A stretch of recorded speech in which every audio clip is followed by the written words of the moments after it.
सांगली में भाजपा नेता और मंत्री चंद्रशेखर बावनकुळे का एक पुराना मामला चर्चा में है, जिस पर उन्होंने सोशल मीडिया पर हो रही आलोचनाओं के बाद प्रतिक्रिया दी। सांगली में बातचीत के दौरान उन्होंने बताया कि नाबालिग लड़की को भगाने के आरोप में उनके खिलाफ केस दर्ज हुआ था और उन्हें करीब 7 दिन जेल में रहना पड़ा था, जिससे उन्होंने अपने निजी जीवन का पुराना अनुभव बताया। आइए जानते हैं आगे और क्या कहा चंद्रशेखर बावनकुळे ने। आता मी जेव्हा आमचं जुळलं दोघांचं प्रेम तेव्हा ती 16 वर्षाची होती, मी 20 वर्षाचा होतो, दोघे अल्पवयीन होतो। आता अल्पवयीन असताना सरिताताई तुम्ही साक्षी आहे, आम्ही दोघं कयामत से कयामत पिक्चर पाहायला गेलो।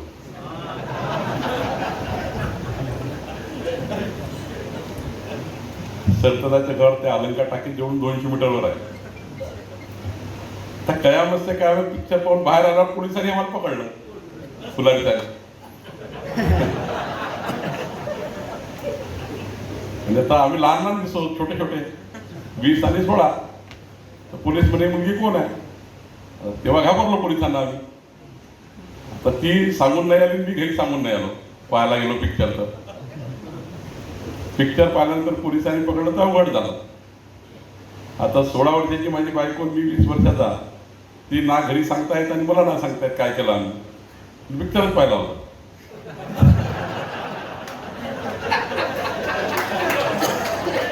त्या काळात काही फालतू चालायचं नाही, त्या काळाचा होता। आता हा काळ 40-35 वर्षापूर्वीचा काळ। तर पिक्चर पाहून आल्यानंतर पोलिसांनी पकडलं, सरळ सीताबर्डी पोलीस स्टेशनला फुलारी साहेब तुम्ही घेऊन गेले। तिथे कारण नसताना माझ्यावर अल्पवयीन मुलगी पळवून नेली म्हणून केस लावला। हा, पळवून नेली। 363, 367 टाकत झालं पोलिसांच्या बाजूने। 363, 367। मी 7 दिवस सेंट्रल जेलमध्ये राहिलो। सेशन कोर्टाची ट्राय झाली, कारण 363, 367 सेशन ट्रायल आहे। मला 1.5 वर्ष कोर्टात जावं लागलं। माझी बायको जी झाली आहे ती वारंवार सांगायची, मी पळून नाही आलो, मी दोघे पिक्चर पाहायला आलो, मला कोणी पळून नेलं नाही। पोलिसांना ती वारंवार सांगायची, मी काही पळून नाही आली आहे, मी पिक्चर पाहायला आली आहे। पण नाबालिग मुलीचं बयान घेतं कोण?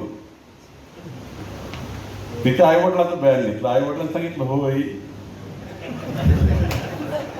आता नाबालिग असल्यामुळे तिचं त्यावेळी पोलिसांनी बयान काही ॲक्सेप्ट केलं नाही आणि पोलिसांनी आईवडिलांचं बयान घेतलं, तिच्या भावाचं बयान घेतलं। आईवडिलांना काही माहीत नाही, भावाला काही माहीत नव्हतं काय झालं, हे पिक्चर पाहायला गेले की कशाला गेले। त्यांनी स्टेटमेंट देऊन टाकलं, होय आमची मुलगी गायब झाली। तर खरं तर अशा घटना घडतात जीवनामध्ये। मग आमचं लग्न झालं, सेशन कोर्टमध्ये कोर्टाने सांगितलं की अल्पवयीन मुलगी जरी असली, फुलारी साहेब अल्पवयीन मुलगी जरी असली, पण ती ॲक्युजकडनं बयान देते की मी पळून गेली नाही। माझ्या बायकोलाही सांगायला लागलं कोर्टात, मी पळून गेली नाही, माझ्या नवऱ्याला मी पळून गेलो होतो। आता इतक्या वर्षानंतर, 37 वर्षानंतर एक इन्फ्लुएन्सर धाराशिवचा, तो माझ्या जीवनावर टीका करतो आत्ता 4 दिवसापूर्वी, आणि म्हणतो की बावनकुळेंचं आयुष्य असं आहे की लहान लहान पुढे पडवून नेल्या, हे केलं ते केलं। आता मला 2 नातवंड आहे, मुलगा आहे, मुलगी आहे, 4 नातू झालेले आहेत। इतकं झाल्यानंतर 40 वर्षानंतर एक इन्फ्लुएन्स देतो की बावनकुळेंनी मुली पडून नेली होती। फार वाईट आहे त्यांचं जीवन।